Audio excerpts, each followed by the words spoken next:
Nyatakanlah kuasa-Mu Tuhan. Mujizat terjadi sekarang ini. Oh, mujizat Tuhan Yesus terjadi di tempat ini. Sekarang ini. Beri kemuliaan untuk Tuhan kita. Haleluya, haleluya. Biarlah mujizat-Mu, keajaiban-Mu terus memenuhi perjalanan hidup kami, memenuhi tempat ini, memenuhi pribadi lepas pribadi yang ada di dalam bait Tuhan di tempat ini, yang berbeban berat dilegakan oleh Tuhan, yang bermasalah dikasih jalan keluar oleh Tuhan, yang datang dengan sakit penyakit disembuhkan, dipulihkan di dalam nama Tuhan Yesus. Kami percaya firman Tuhan adalah satu-satunya jawaban. Firman Tuhan adalah satu-satunya solusi terbaik dalam kami menapaki perjalanan hidup ini. Olehnya ya Tuhan, kini kami ada di hadapan hadirat Tuhan, di bait-Mu yang kudus ini, dengan kepala kami yang tertunduk, hati kami berfokus kepada Dikau Tuhan Yesus Kristus, Sang pemilik hidup itu. Lalu kami mau berkata, terpujilah Tuhan Yesus, sumber segala keajaiban yang terus Tuhan Yesus akan nyatakan dalam perjalanan hidup kami, dari hari ke hari sampai saat ini dan selamanya. Biarlah dalam ibadah kudus ini ya Tuhan, kami boleh merasakan hadirat Allah. Kami dipersiapkan hati kami untuk menerima segala berkat-berkat spiritual daripada Tuhan. Menjadi bekal, menjadi kekuatan, peneguhan iman untuk kami menjalani hidup ini. Karena kami percaya firman Tuhan adalah navigasi. Firman Tuhan adalah kompas dalam perjalanan hidup kami. Kami butuh firman-Mu. Dan biarlah hidup kami hari ke hari berjalan seturut dengan firman-Mu.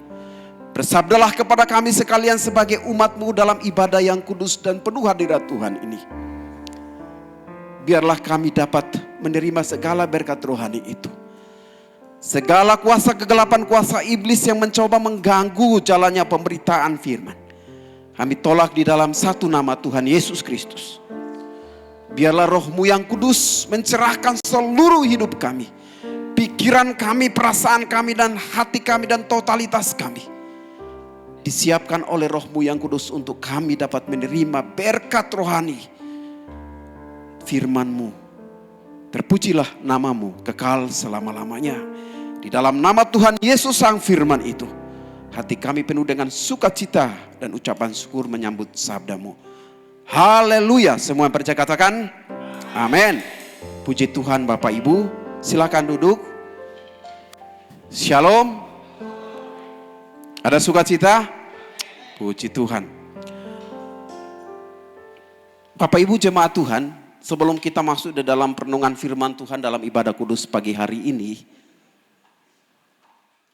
pertama-tama saya mengucapkan terima kasih kepada Bapak Gembala, Bapak Pendeta Rudi, dan Ibu Gembala yang sudah berkenan mengundang saya untuk berbagi firman Tuhan dalam ibadah kudus di tempat ini, di GBI BKP Aston. Ya Pak Gembala ya, puji Tuhan, terima kasih untuk kesempatannya Bapak, dan juga para rekan-rekan hamba Tuhan yang melayani di tempat ini. Saya kalau tidak memperkenalkan diri saya makanya kurang lengkap ya. Saya akan mencoba memperkenalkan diri saya. Nama saya adalah Pendeta Gustaf Kase.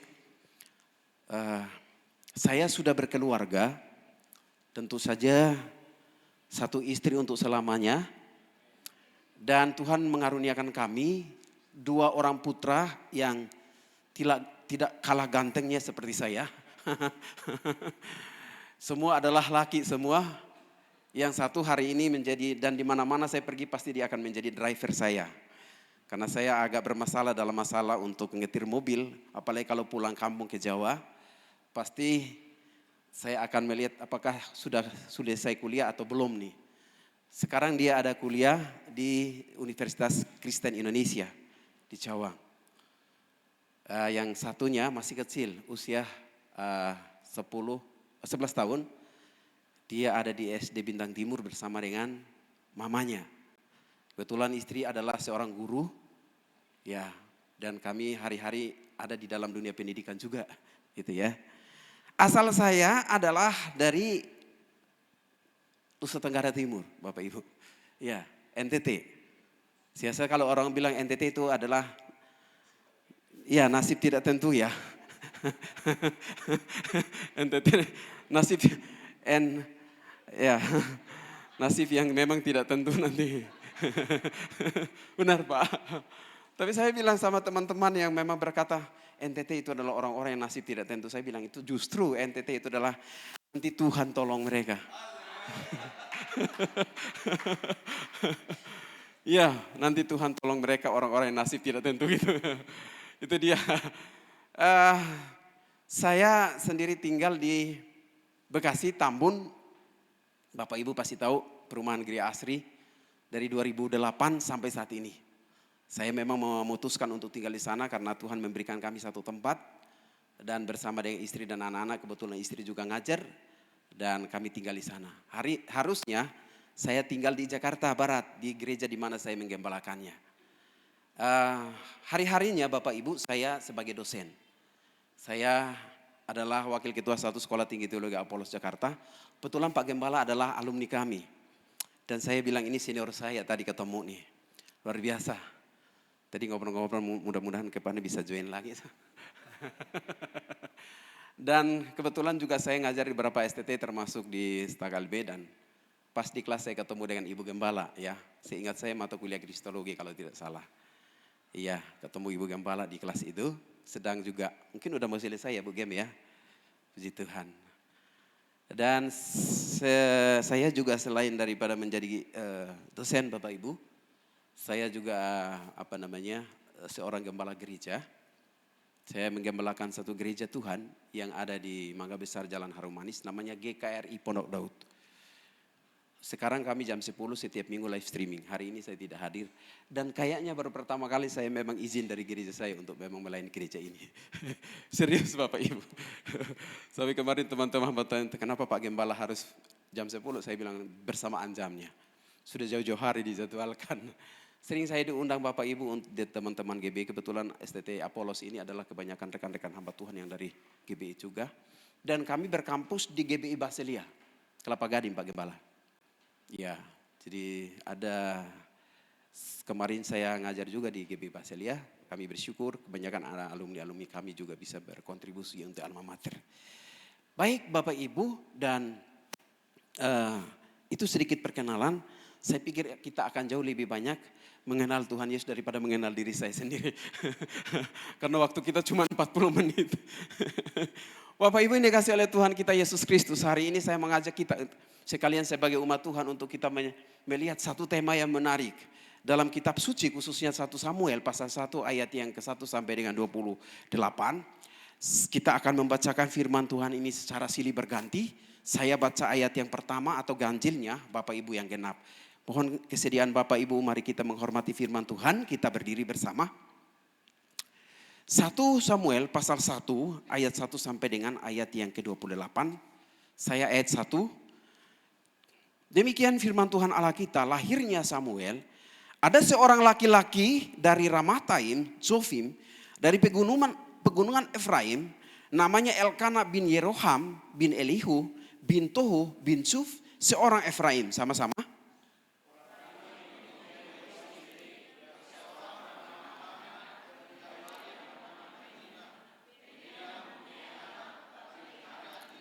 Orang itu dari tahun ke tahun pergi meninggalkan kotanya untuk sujud menyembah dan mempersembahkan korban kepada Tuhan semesta alam di Silo.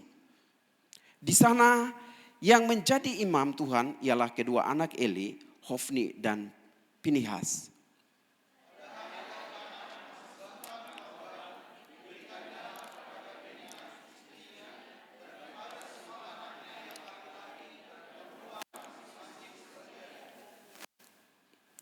Meskipun ia mengasihi Hana, ia memberikan kepada Hana hanya satu bagian, sebab Tuhan telah menutup kandungannya.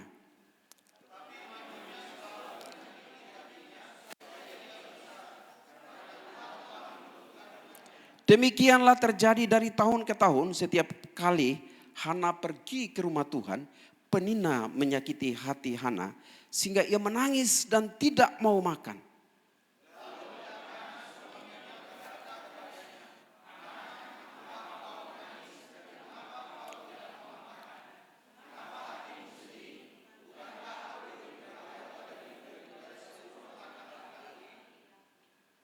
Pada suatu kali setelah mereka habis makan dan minum di Silo, berdirilah Hana, sedang Imam Eli duduk di kursi dekat tiang pintu bait suci Tuhan.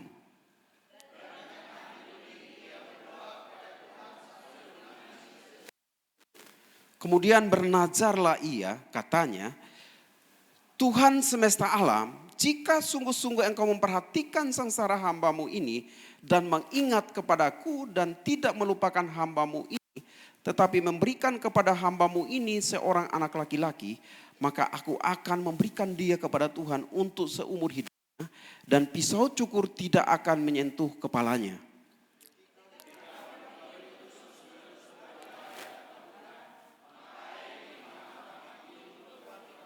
Dan karena Hana berkata-kata dalam hatinya dan hanya bibirnya saja yang bergerak-gerak, tetapi suaranya tidak kedengaran, maka Eli menyangka perempuan itu mabuk.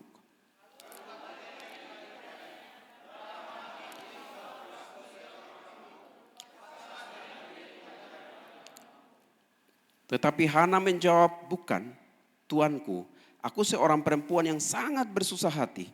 Anggur ataupun minuman yang memabukkan tidak kuminum, melainkan aku mencurahkan isi hatiku di hadapan Tuhan.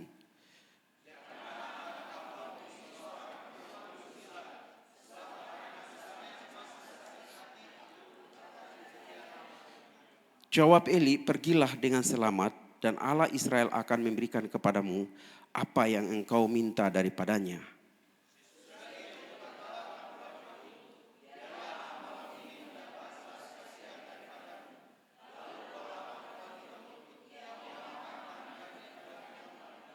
Keesokan harinya bangunlah mereka itu pagi-pagi, lalu sujud menyembah di hadapan Tuhan.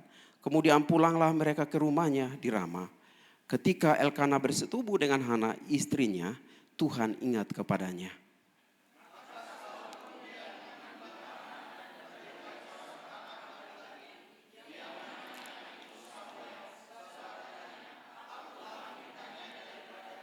Elkana laki-laki itu pergi dengan seisi rumahnya, mempersembahkan korban sembelihan tahunan dan korban nazarnya kepada Tuhan.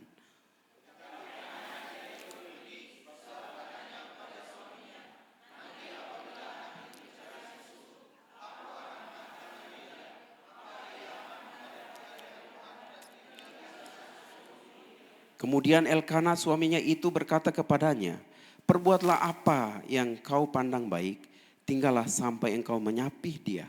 Hanya Tuhan kiranya menepati janjinya. Jadi tinggallah perempuan itu dan menyusui anaknya sampai disapihnya.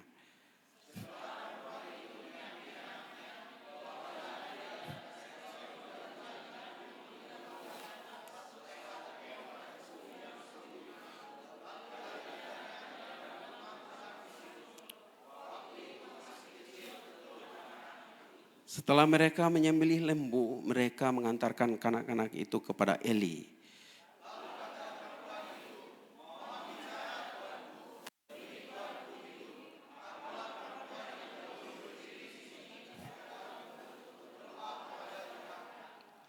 Untuk mendapatkan anak inilah aku berdoa. Dan Tuhan telah memberikan kepadaku apa yang aku minta daripadanya. Sama-sama. Maka aku pun menyerahkannya kepada Tuhan. Seumur hidup terserahlah ia kiranya kepada Tuhan. Lalu sujud mereka menyembah pada Tuhan. Silakan duduk Bapak Ibu. Bahagialah kita yang sudah baca firman Tuhan dan mau melakukannya di dalam kehidupan kita hari ke hari. Jemaat Tuhan yang dikasihi, kita memperhatikan di dalam kitab suci yang kita membacakan tadi, ada berapa figur yang memang kita akan mempelajari bagaimana menyikapi sebuah masalah. Ada kita lihat figur yang disebut dengan Hana, ada Penina di sana. Bapak Ibu, kalau kita memperhatikan figur Penina, figur Hana, lalu kita juga memperhatikan ada anak Eli, Hofni dan Pinehas. Ada berapa figur di sana. Tema hari ini adalah menyikapi masalah kehidupan. Perjalanan hidup kita itu Bapak Ibu tidak ada yang bilang tidak ada masalah. Pasti ada. Tapi kembali bagi kita adalah bagaimana sikap kita di dalam menyikapi masalah kehidupan yang sedang mendatangi kita atau sedang kita alami hari-hari ini. Itu yang menjadi tema kita. Dan hari ini saya mengajak Bapak Ibu jemaat Tuhan di tempat ini untuk kita melihat bagaimana seorang Hana menyikapi masalah kehidupan yang dialaminya. Next slide mungkin. Kalau kita mempertanyakan apa masalah kehidupan yang dialami oleh seorang Hana. Pasti ada masalah dulu baru bagaimana sikap kita. Apa masalah kehidupan? Yang pertama itu adalah masalah sakit hati. Yang kedua adalah masalah Tuhan menutup kandungannya. Cek kitab suci di dalam teks firman Tuhan yang kita baca. Ada dua masalah yang menjadi masalah kehidupan dalam kehidupan Hana. Yang pertama adalah sakit hati. Yang kedua adalah Tuhan yang menutup kandungannya. Dua masalah ini menjadi masalah yang luar biasa dalam kehidupan seorang Hana, saudara-saudara. Kalau kita memperhatikan tradisi orang Yahudi, ketika seorang tidak memiliki anak, maka itu adalah sebuah aib secara teologis, Bapak Ibu. Dan dari sisi sosial, dia pasti tidak akan nyaman kalau seorang ibu tidak memiliki yang namanya keturunan. Apalagi ini adalah Alkitab mencatat Tuhan yang mengunci, Tuhan yang menutup kandungan. Menariknya adalah Tuhan juga lah yang membuka kandungan itu. Tuhan yang menutup, Tuhan juga akhirnya membuka. Amin. Kalau dia menutup, pasti juga dia akan membukanya. Untuk mendapatkan berkat itu. Tapi bagaimana respon seorang Hana kala dia mendapatkan masalah hidup itu. Apalagi berbicara tentang sakit hati. Berbicara tentang tidak memiliki anak. Wah, bagi dia mungkin menjalani hidup dari lingkungan sosial. Itu menjadi sesuatu yang sangat berat, saudara-saudara. Hal pertama yang kita melihat, sikap Hana menyikapi dua masalah ini. Yang pertama adalah kita lihat Alkitab menjawab pertanyaan ini. Jadi bukan saya menjawab pertanyaan, Alkitab yang menjawab pertanyaan ini. Dan biar kita dapatkan sama-sama, amin. Bagaimana cara menyikapi masalah kehidupan Hana? Yang pertama, saudara-saudara, adalah tetaplah setia beribadah. Setia beribadah itu adalah kunci pertama, rahasia pertama, sikap dari seorang Hana. Kendati pun dua masalah sedang dia hadapi hari-harinya, bertahun-tahun dia mengalami masalah itu, bukan 1-2 hari. Dia bertahun-tahun.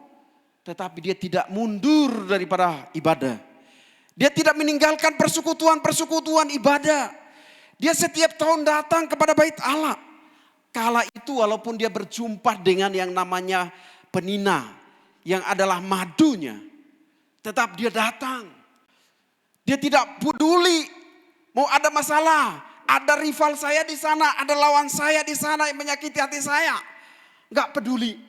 Tetap dia datang dan beribadah kepada Tuhan. Apa yang saya berkata kepada kita, berarti hubungan spiritual seorang Hana dengan Tuhan tidak pernah tergoyahkan oleh masalah kehidupan yang dihadapinya. Amin.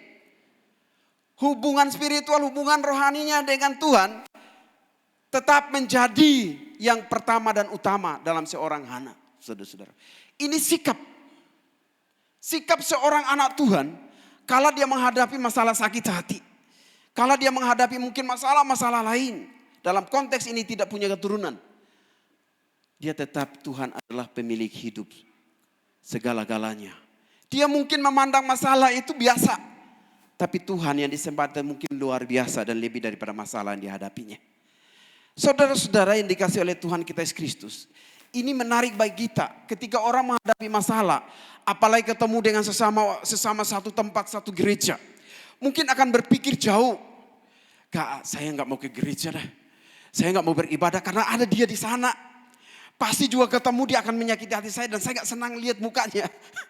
Tapi di sini tidak ada, di luar sana. Tidak mungkin saya akan ke sana. Kebanyakan orang ketika menghadapi masalah, apalagi dalam konteks satu gereja, satu komunitas, satu persekutuan, dia akan pilih, saya mendingan pilih di rumah saja. Yang penting ada live streamingnya. Sekarang iman kita adalah iman digital karena semua live semua gitu ya. Maka saya ajak jemaat saya nggak boleh. Walaupun setiap minggu kita punya live streaming, tetap kita harus ketemu secara onsite gitu ya. Biasanya seperti itu Bapak Ibu. Banyak orang akhirnya bermilih kalau bisa saya nggak ke gereja lagi. Karena dia ada di sana. Bapak Ibu memperhatikan dua orang ini adalah datang ke bait suci. Atau ke rumah Tuhan. Tapi seorang Hana yang punya masalah ini. Tidak pernah dia berkata, aku nggak mau ke gereja lagi, bait suci, ke bait Tuhan. Tidak pernah. Yang ada dalam dirinya adalah menghadapi masalah itu dengan mendekatkan dirinya kepada Tuhan. Terus menerus dia datang kepada Tuhan. Di dalam melalui apa? Rumah Tuhan, itu bait Tuhan, saudara-saudaraku. Saya pikir ini sikap yang sangat luar biasa. Yang harus dihidupi oleh gereja orang percaya di zaman kini, saudara-saudaraku. Kita tidak bisa memandang berbagai macam masalah yang kita hadapi. Memang masalah ada. Tapi janganlah fokus kepada masalah itu. Haruslah kita fokus kepada Dia yang punya hidup kita. Kalaupun ada matahari terbit, tentu saja akan terbenam. Kalaupun ada hujan, pasti juga tidak akan terus hujan. Amin. Pasti akan juga suatu ketika muncul terang itu. Saya berkata kepada kita, alam semesta itu dikendalikan. Semua kondisi keadaan hidup kita, kalau memang kita diizinkan oleh Tuhan untuk menghadapi persoalan, itu sebenarnya ada peluang di mana kita terus harus bergantung penuh pada Tuhan. Bukan peluang di mana kita mundur daripada Tuhan. Banyak orang ketika menghadapi masalah kehidupan, bagi dia adalah peluang untuk dia bisa mundur daripada Tuhan. Tapi hari saya berkata kepada kita, jadikan itu peluang untuk tetap mendekatkan diri kepada Tuhan seperti seorang Hana. Amin. Peluang. Nangkap peluang itu. Karena dari situlah kita melihat keajaiban akan terjadi. Tuhan akan membuka jalannya bagi kita, saudara-saudaraku. Yang kedua, sikap Hana yang kedua di dalam menghadapi masalah kehidupan. Hana tidak mau membalas sakit hati. Sakit hatinya kepada Penina. Hal kedua, sakit hati itu yang dilakukan oleh yang namanya rivalnya atau lawannya Penina. Setiap tahun intensitasnya terus menerus. Siapa sih yang tahan kalau setiap tahun dengan, kalau saya perhatikan dari sisi bahasa Ibrani dalam tensisnya itu adalah terus menerus dan intensitasnya tidak pernah berhenti. Orang tahan enggak Bapak Ibu? Enggak mungkin tahan.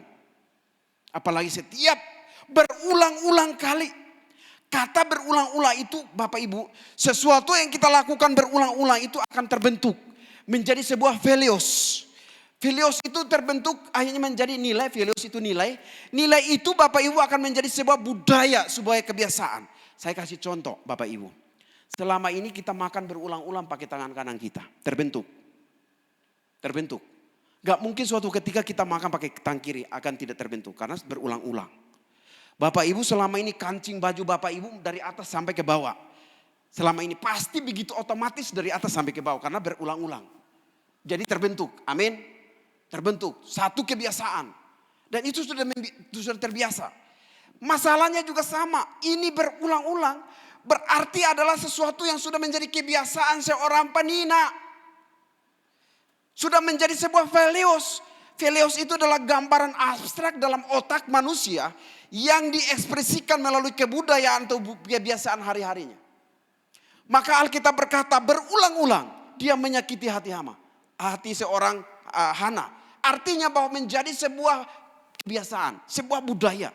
Jadi ada orang-orang tertentu yang akhirnya memang membudayakan begitu. Kalau nggak menyakiti hati si itu, nggak akan pernah. Karena sudah terbiasa dan berbudaya. Dan dia berulang-ulang. Kalau dia nggak pernah menyakiti itu nggak biasa. Karena sudah berbudaya Pak. Kebiasaan Pak. Dan ini adalah sebuah kebiasaan Bapak Ibu. Tapi menariknya sikap daripada seorang Hana. Dia tidak pernah membalas sakit hatinya kepada seorang Penina. Menarik Bapak Ibu. Menarik. Kalau sampai hari itu dia membalas sakit hatinya. Maka secara matematika kita menemukan dua orang jahat di sana.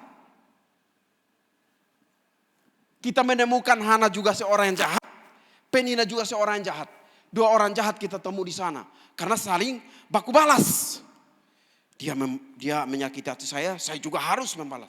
Secara matematika, menemukan dua manusia yang sedang melakukan kejahatan walaupun mereka ada di bait Tuhan. Tapi luar biasa, seorang Hana, dia tetap berkata tidak akan pernah menyakiti atau membalas sakit hatinya seorang Penina. Kendati pun itu berlakukan berulang-ulang. Tahan gak Bapak Ibu? Secara manusia mungkin kita tidak tahan. Tapi kenapa saya berkata dia bisa bertahan? Karena dia tetap beribadah kepada Tuhan. Nilai-nilai spiritual daripada seorang Hana itu, saudara-saudaraku, itu lebih kuat daripada seorang Penina. Mengapa? Sampai dia tetap bertahan tidak mau membalas sakit hatinya. Karena kedekatannya kepada Tuhan. Datang terus beribadah kepada Tuhan. Bersekutu dengan Tuhan.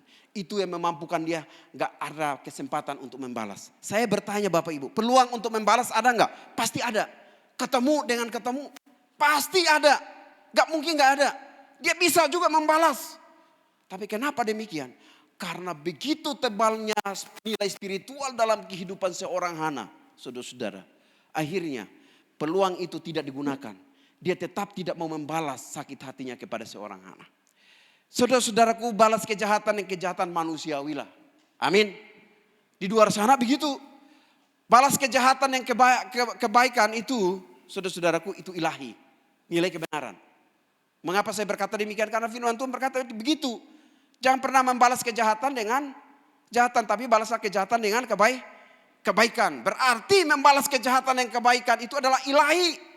Pertanyaan saya, balas kebaikan yang kejahatan disebut apa Bapak Ibu? Itu pekerjaan setan.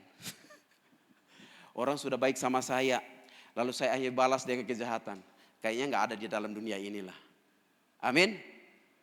Itu pekerjaan setan. Udah baik sama saya, udah luar biasa sama saya, tapi saya balasnya dengan kejahatan. Wah, itu bukan lagi normal manusia itu. Tapi pekerjaan yang tidak benar-benar di luar daripada akal manusia gitu ya. Jadi balas kejahatan-kejahatan manusiawi lah. Tapi membalas kejahatan dengan kebaikan itu ilahi Bapak Ibu.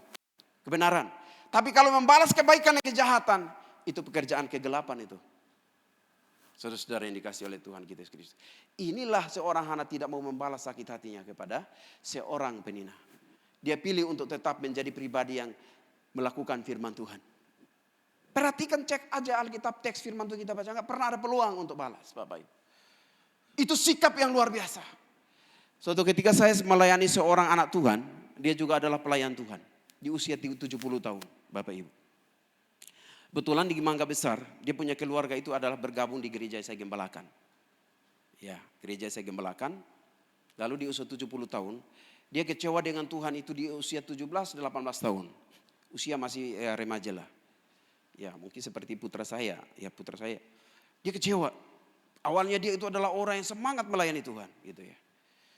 Semangat melayani Tuhan. Dia kecewa puluhan tahun. Dia bisa pikul beban itu. Sakit hati itu saudaraku. Lalu saya mendapatkan info dari keluarganya. Saya datang coba melayani keluarga ini. Seorang engkong ini. Di usia 70 tahun. Dia agak masuk ke gereja. Pertama saya ketemu dengan dia luar biasa. Dia sampaikan kepada saya punya sertifikat dari gereja ini. Pak Pendeta Gustaf. Wih, saya kaget Bapak bisa. Tapi saya punya sertifikat, saya gak mau melayani Tuhan. Bayangkan Pak Gembala punya sertifikat, tapi gak mau melayani Tuhan. Saya tetap pegang aja. Lalu singkat cerita dia berkata kepada saya kecewa dan sakit hati.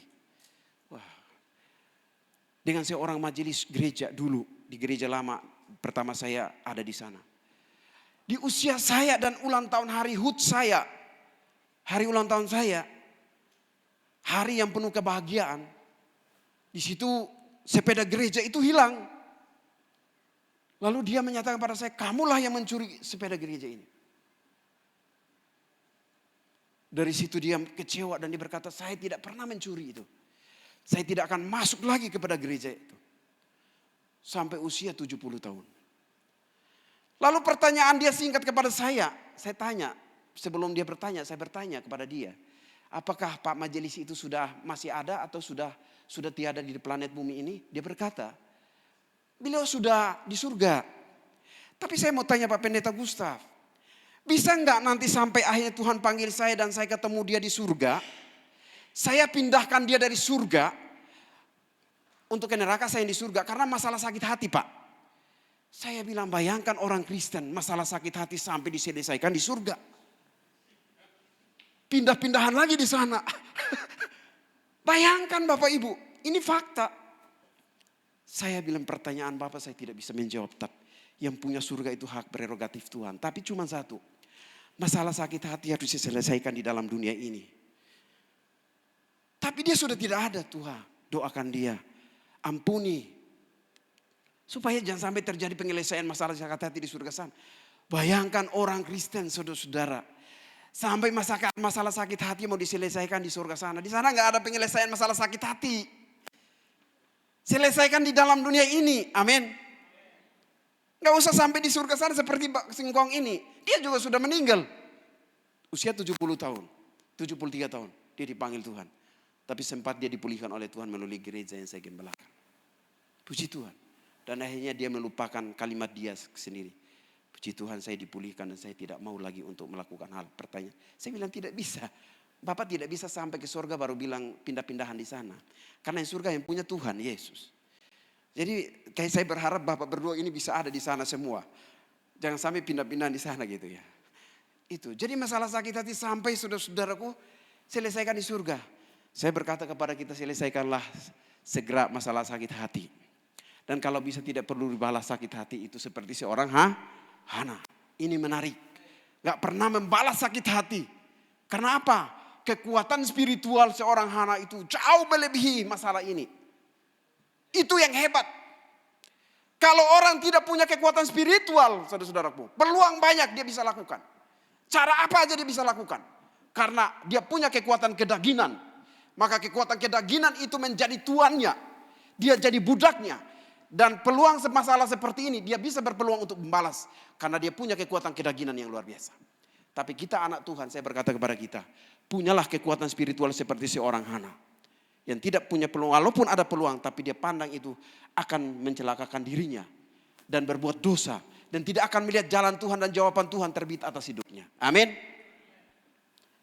Kedagingan itu saudaraku kadang menjadi tuan atas hidup setiap orang percaya. Tapi kalau kita menjadikan Tuhan menjadi Tuhan kita, kita adalah budaknya, maka luar biasa. Sikap yang berikutnya Bapak Ibu, yang ketiga. Yang ketiga Bapak Ibu artikan cara menghadapi masalah kehidupan daripada kedua masalah yang dihadapi oleh Hana Bapak Ibu. Dia tidak mencari penyelesaian dengan masalah dengan cara minum anggur yang memabukkan. Apa yang saya mau berkata kepada kita?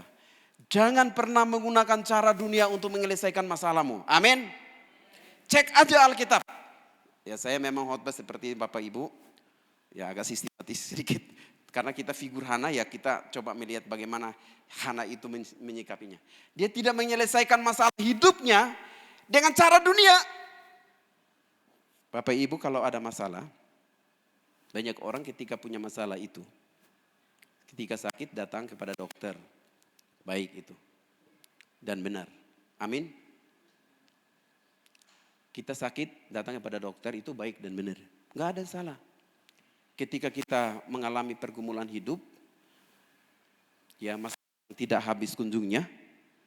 Kita mungkin datang kepada dukun. Baik gak Bapak Ibu? Mungkin orang di sana semua katakan itu jalan baik loh. Tapi tidak benar. Amin. Baik tapi tidak benar. Ada baik dan ada benarnya. Karena kita orang benar. Kalau orang dunia itu baik. Tapi tidak benar. Kalau kita datang kepada dukun. Bertahun-tahun, berbulan-bulan. Itu baik. Tapi tidak benar. Saudara-saudara. Amin. Kita harus memahami itu. Kalau orang di luar sana berkata, itu baik. Ya baik. Tapi kebenaran kita tidak benar. Tidak menyelesaikan masalah dengan cara-cara duniawi, Bapak Ibu. Makanya dia tidak minum anggur yang memabukkan. Kalau hari itu dia mungkin minum anggur yang memabukkan. Kayaknya dia bisa mabuk dan bisa habisin si penina. Karena sama-sama mabuk kan. Saya ingat kalau di daerah saya, kebetulan saya orang NTT, Nasib tidak tentu yang tadi itu. Nanti Tuhan tolong itu. Itu kalau semua masalah kalau diselesaikan, kami harus di daerah itu kebetulan saya tahu betul. Kalau minuman-minuman yang memabukkan itu udah biasa. Jadi kalau udah masalah ada, untuk menghadapi setiap lawan itu harus minum dulu lah. Baru kita bisa bertanding lagi. Jadi Bapak Ibu itu cara dunia. Kita juga tidak bisa menyelesaikan seperti anak-anak muda ada masalah, putus pacar atau apapun. Gak usah pilih cara-cara dunia. Gak usah pergi ke sana gantung dirimu. Itu cara dunia. Belajar daripada anak. Walaupun engkau sakit hati, tahan sakit hati itu. Datang kepada Tuhan, curhat sama Tuhan. Alamat yang tepat itu adalah bawa keluhanmu. Datang kepada Tuhan, itu adalah alamat yang tepat. Maka engkau akan menikmati harapan. Menikmati yang namanya harapan yang didambakan atau diidam-idamkan selama ini, saudara-saudara. Kita memperhatikan bahwa memang Tuhan mengubah situasi seorang anak. Tapi dia tetap memperhatikan lebih bagusnya aku menyelesaikan dengan cara apa. Datang curhat sama Tuhan. Selesai. Datang aku menyelesaikan. Jadi Bapak Ibu yang dikasih kita adalah orang Kristen, orang-orang percaya. Sikap ini yang harus kita miliki. Seperti seorang Hana. Jangan sampai kita miliki cara-cara. Ya udahlah. Cara tepat inilah. Saya menyelesaikannya. Padahal itu cara duniawi. Cara-cara yang tidak berkenan sama Tuhan. Dimanapun pasti kita mengalami seperti itu. Dia tidak mau minum anggur yang memabukkan. Walaupun Eli bilang kayaknya ini minum anggur. Dia bilang bukan Tuhan. Saya tidak pernah minum anggur yang memabukkan itu. Artinya apa? Dia tidak mau menyelesaikan masalah. Masalah yang dihadapinya itu dengan apa? Cara-cara dunia. Itu yang menarik Bapak Ibu. Sikap itu harus kita hidupi dalam kehidupan kita sebagai orang percaya. Berikutnya Bapak Ibu, sikap berikutnya adalah yang keempat. Tidak mempersalahkan orang lain. Bapak Ibu, sikap hormat seorang Hana kepada hamba Tuhan itu luar biasa. Sikap hormat seorang Hana kepada suaminya Elkana itu luar biasa. Sikap hormat seorang Hana kepada lawannya, rivalnya, Penina itu luar biasa. Cek Alkitab. Adakah pertentangan antara mereka, Hana dengan mereka? Enggak ada. Padahal ada masalah. Dia bisa mempersalahkan hamba Tuhan. Dia juga bisa mempersalahkan suami. Kenapa beristri dua? Dia juga bisa mempersalahkan seorang Penina. Apalagi yang menyakiti hatinya. Ada enggak pertengkaran di situ? Tidak pernah ada pertengkaran. Tapi saya berkata kepada kita. Ketika punya masalah. Sikap hormat kita kepada hamba Tuhan. Sikap hormat kita juga kepada seorang suami dalam konteks ini.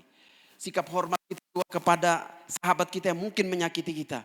Tetap kita tunjukkan bahwa kita adalah anak-anak Tuhan. Amin. Itu menarik. Itu sikap Pak. Banyak orang bisa berpeluang bisa mempersalahkan hamba Tuhan loh. Gembala bisa. Apalagi ini kan Imam Eli bersama anak-anaknya. Tapi puji Tuhan ya. Hana tidak mau mempersoalkan itu. Bahkan suami juga tetap dia memberi hormat, saudara-saudaraku. Berat sekali ya. Kayaknya berat. Kata si ibu, berat. Berat banget Pak Gembala. Saya berkata kepada kita saudaraku. Saya sembari juga memberikan firman Tuhan sebagai seorang gembala juga dan Pak Gembala di sini. Saya menghadapi banyak hal-hal. Dan ketika banyak masalah saya bersyukur sampai saat ini umat Tuhan. Kami umat jemaat yang cukup yang ada dari 3 provinsi. Ada di Jawa Barat ini termasuk saya gembalanya. Ada juga di Provinsi Banten. DKI Jakarta itu pun juga jauh dari gereja Harum Manis. Sekarang kami live streaming Bapak Ibu. GKRI Pondok Daud. Nah saya ketika melakukan hal ini saya memperhatikan. Kalaupun ada masalah pribadi. Hormat kepada keluarga itu penting. Anak kalau punya masalah pribadi jangan persalahkan keluarga. Ya, suami punya masalah jangan persalahkan istri. Bahkan kalau jangan marah-marah juga. Kalaupun istri punya masalah jangan juga mempersalahkan suami dalam berkeluarga. Itu kenapa demikian? Karena dari situlah kita akan melihat jalan Tuhan dan jawaban Tuhan atas hidup kita. Tapi ketika kita mempersalahkan orang lain yang sebenarnya tidak tahu masalah kita. sebenarnya kita sedang menciptakan satu masalah baru lagi. Sebenarnya kita sedang menciptakan satu masalah baru lagi. Dan itu masalah kalau kita kalkulasikan, inventarisir, udah banyak sekali masalahnya. Padahal tadinya masalah cuma sakit hati doang. Ya kan? Masalahnya cuma hanya Tuhan tutup ini, masalah ini. Belum ada jawaban daripada Tuhan. Tapi salah sana, salah sini. Saya berkata kepada Bapak Ibu, belajar daripada Hana. Tunjukkan sikap hormat kita kepada orang-orang sekeliling kita. Baik itu kepada hamba Tuhan, baik itu kepada pekerja gereja, baik itu kepada jemaat, baik itu kepada keluarga kita masing-masing. Kalau kita menghadapi masalah, bukan kesempatan untuk kita lampiaskan masalah kita ke sana. Tapi belajar daripada seorang Hana yang tetap menghormati orang-orang terdekat dia. Amin. Beri kemuliaan untuk Tuhan kita. Ini menarik. Sikap ini harus ada dalam diri kita sebagai orang percaya. Saya adalah seorang yang memang dulu agak saya ini Bapak Ibu, kalau hidup saya dulu itu saya adalah orang yang tinggal di terminal, Pak. Maka saya tidak tahu hari ini saya bisa jadi gembala dan dosen, itu di luar pikiran saya. Saya sering cerita sama anak saya yang pertama. Tempat saya sharing sama beliau ini. Saya bilang, Papa itu dulu di NTT itu memang benar-benar nasib tidak ada, tidak inilah. Sudah tidak menentu lagi itu. Karena saya itu kondektur. Saya itu tinggal di terminal terus. Tapi hari ini Tuhan pulihkan saya. Saya lihat masalah hidup. Itu kalau Tuhan yang memegang kendali hidup kita juga akan terselesaikan. Hana juga demikian. Tidak ada yang tidak selesai kalau kita bersama dengan Tuhan. Yang penting awali dengan Tuhan. Memang benar saudara-saudaraku, tidak makan. Kalau kita memperhatikan masalah fisiologinya, ketika orang sakit hati, dampak fisiologinya pasti iya. Dia nggak akan mau makan. Tapi menariknya adalah masalah sakit hati dia itu tidak membatalkan hubungan spiritualnya dengan Tuhan. Itu hebatnya. Itu hebatnya. Saya pikir nggak apa-apa. Kalau you puasa nggak apa-apa. Tapi hubunganmu dengan Tuhan, secara personal dia berdoa dalam hati, iya. Secara komunal dia datang ke bait Allah ketemu dengan orang berdoa. Bayangkan. Dua hal ini, saudara-saudaraku. Secara fisiologi, memang dia nggak makan, nggak mau makan. Di mana-mana orang begitu, dampak daripada sakit hati. Karena tekanannya luar biasa. Intensitas daripada lawannya itu terus menerus menyakiti hati dia. Tapi menariknya adalah dia tidak pernah putus asa dengan Tuhan. Dan dia tidak pernah mempersalahkan Tuhan. Tidak pernah mempersalahkan Tuhan. Apalagi dengan orang-orang sekeliling dia tidak pernah mempersalahkan mereka. Malah dia angkat topi beri hormat bagi mereka. Itu yang hebat. Itu luar biasa. Yang keempat. Pak Gembala ingatkan saya 40 menit. Yang keempat Bapak Ibu. Oh yang kelima. Beriman bahwa Tuhan akan menjawab doamu. Amin. Ini Bapak Ibu perhatikan baik-baik.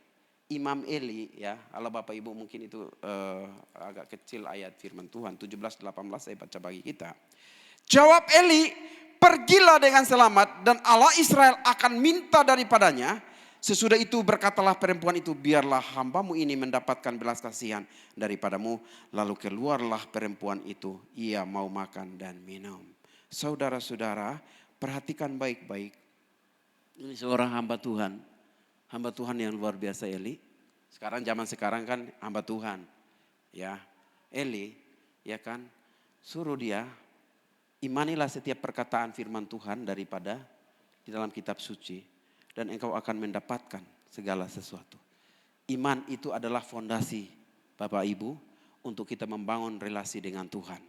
Iman, ya kan, faith is foundation of our relation with God gitu ya.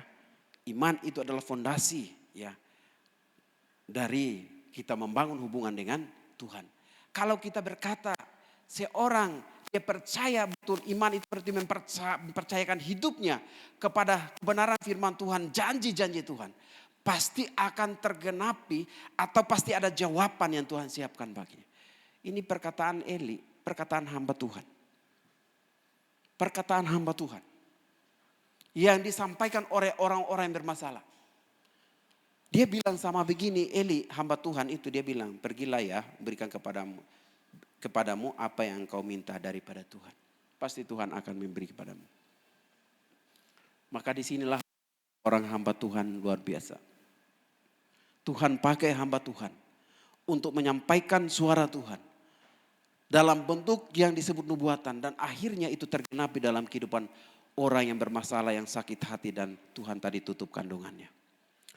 Hamba Tuhan juga dipakai Tuhan, Bapak Ibu. Hormat kita kepada hamba Tuhan. Amin. Hormat kita kepada gembala. Karena disitulah Tuhan singkapkan banyak hal-hal spiritual yang Tuhan bagikan kepada kita sekalian sebagai anak Tuhan. Saya ini dulu renov gereja yang saya gembalakan. Orang bilang sama saya, Pak Gembala, saya kebetulan kan tukangnya di situ kan gak enak kalau tukangnya juga jemaat sendiri kan. Lalu sepulangnya saya dari Tambun, ya saya ke sana, saya bantu-bantu ambil bangun, ya renov gereja. Lalu datanglah seorang yang baru keluar dari penjara samping gereja saya itu. Dia cari rohaniawan kemana-mana gak nemu. Untuk bagaimana sharing, berbagi supaya dia mendapatkan kelegaan. Karena masalahnya berat, masalah kehidupannya itu berat sekali. Bertahun-tahun dia di dalam penjara. Lalu 2 hari kemudian dia datanglah ke gereja. Pas saya ada di pintu gereja, saya lagi pegang-pegang pasir. Dia bertanya kepada saya, Pak, dia bilang sama saya, Mas ini adalah bagian klinis versi gereja ini ya, koster gereja. Saya bilang, iya Pak. Saya mau tanya, pendetanya yang mana Pak? Saya juga pendetanya Pak. Dia gak percaya. Dia gak percaya kalau saya itu pendetanya.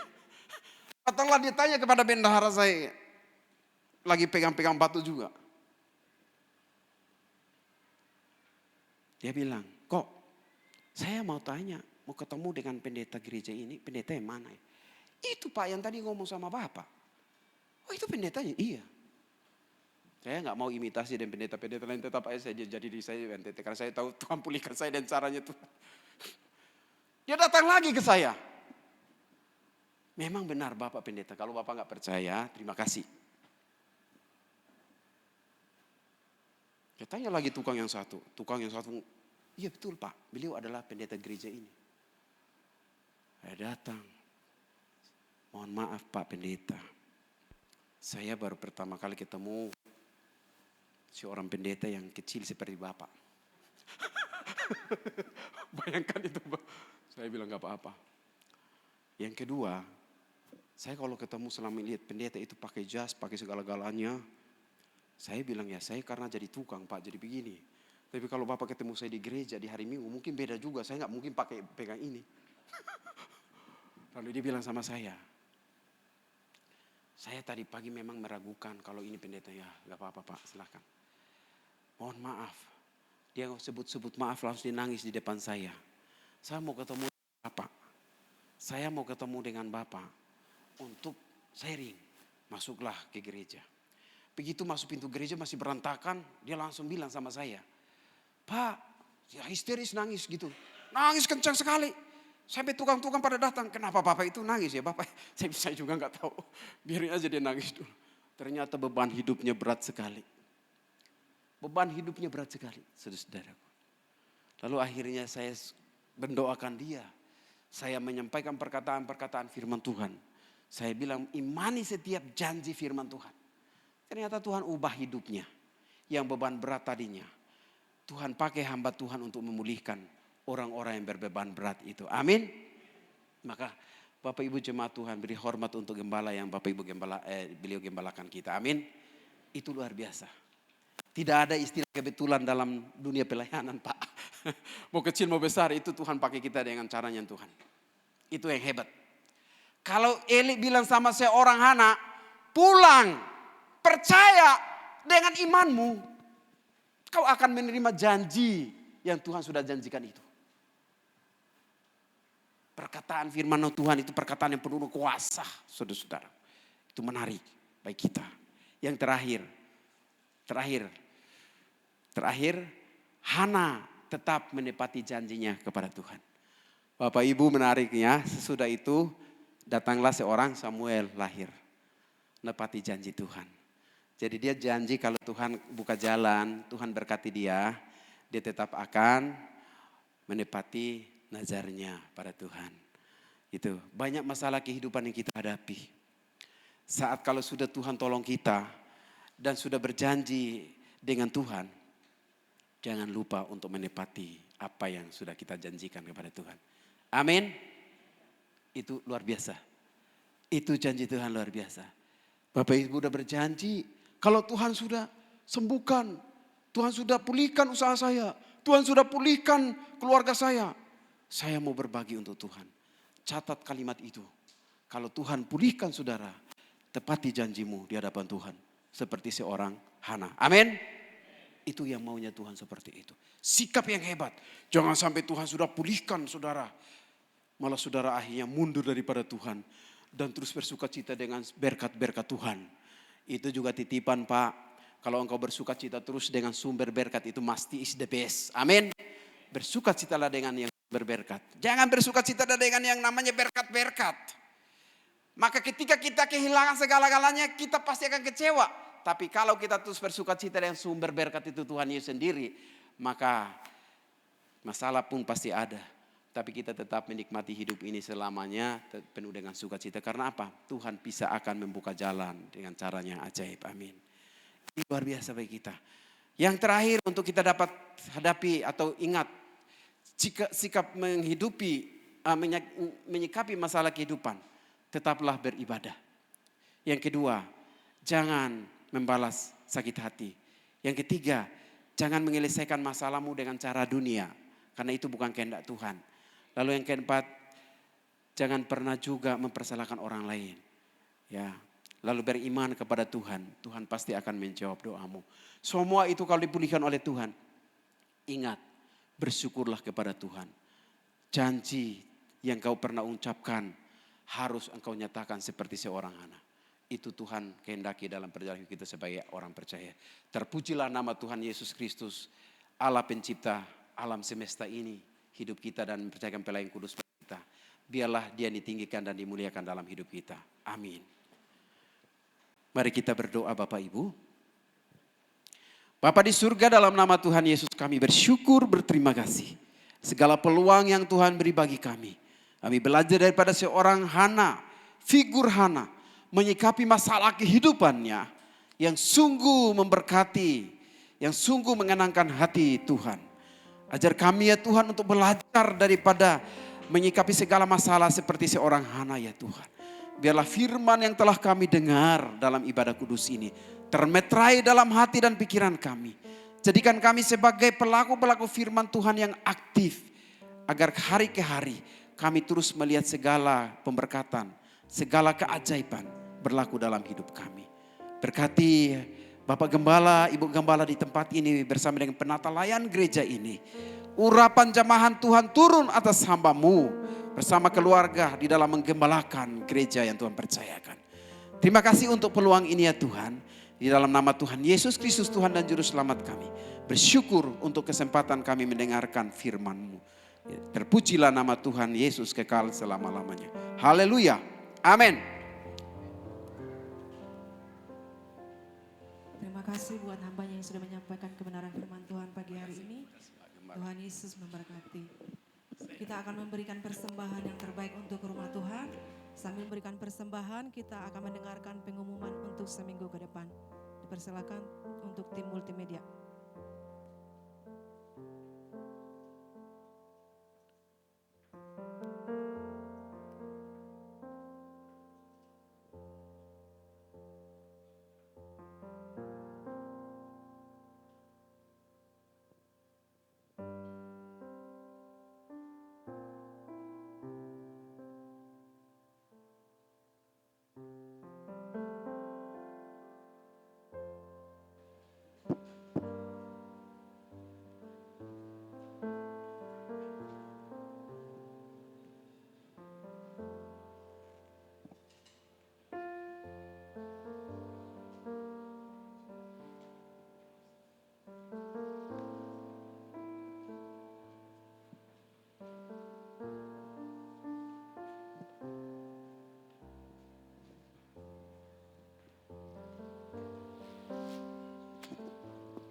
syafaat. Saya undang Bapak Ibu untuk bangkit berdiri.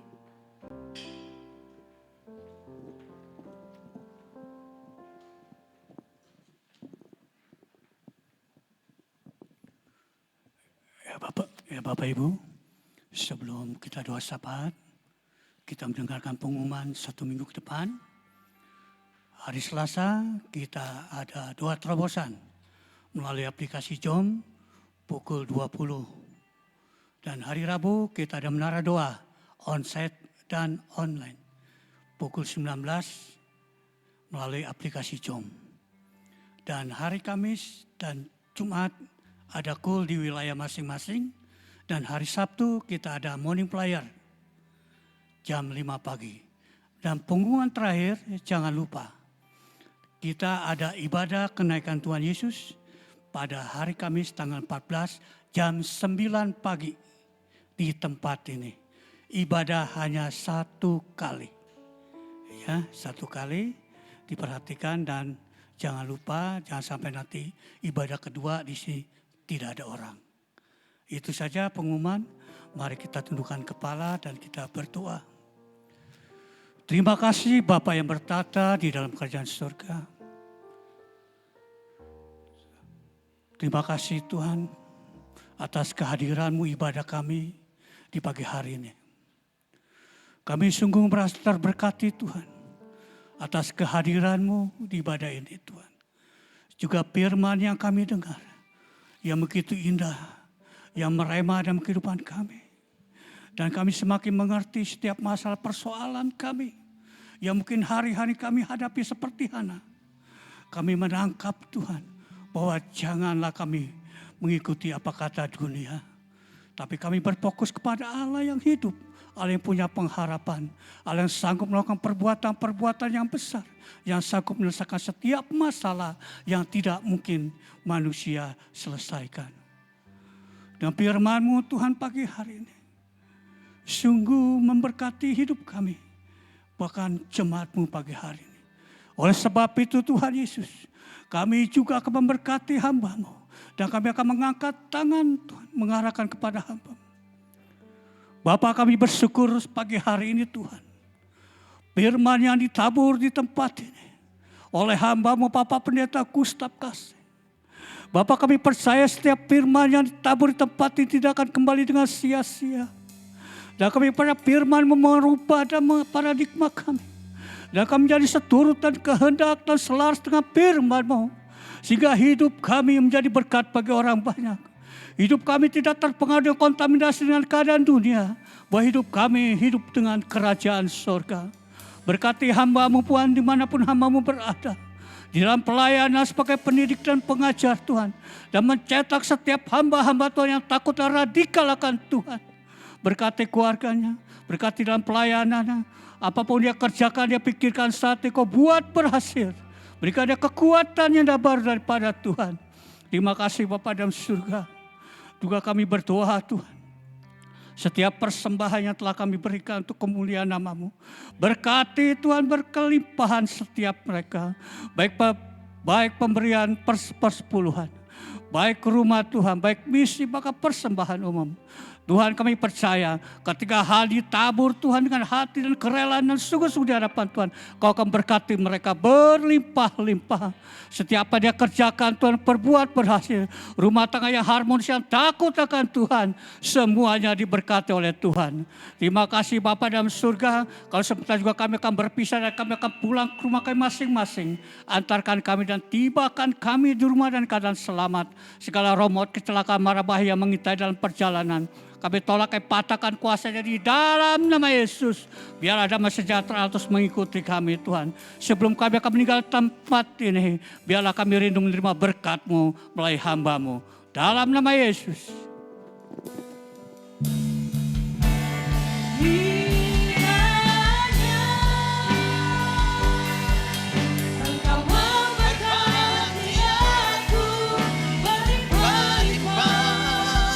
Terima kasih Tuhan Yesus. Dan memperluas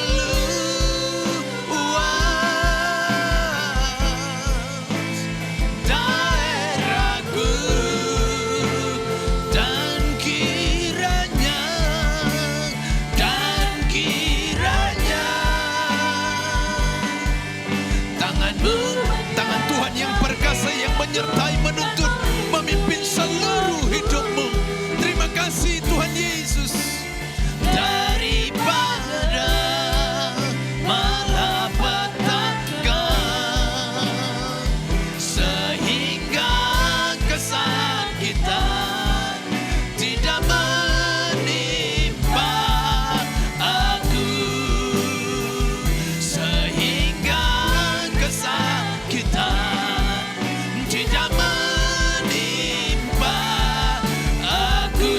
katakan, sehingga kesakitan tidak menimpa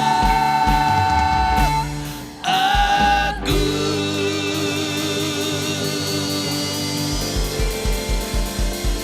Saudara kekasih Kristus, pulang terimalah berkat kasih dan anugerah yang berlimpah-limpah dari Allah Bapa di dalam sorga, di dalam Anaknya yang tunggal Tuhan kita Yesus Kristus. Persekutuan yang indah yang manis dengan Roh Kudus menyertai saudara pagi hari ini sampai Maranatha, hidup kekal selama-lamanya. Setiap kita yang telah diberkati menjadi berkat, mari sama-sama katakan amin.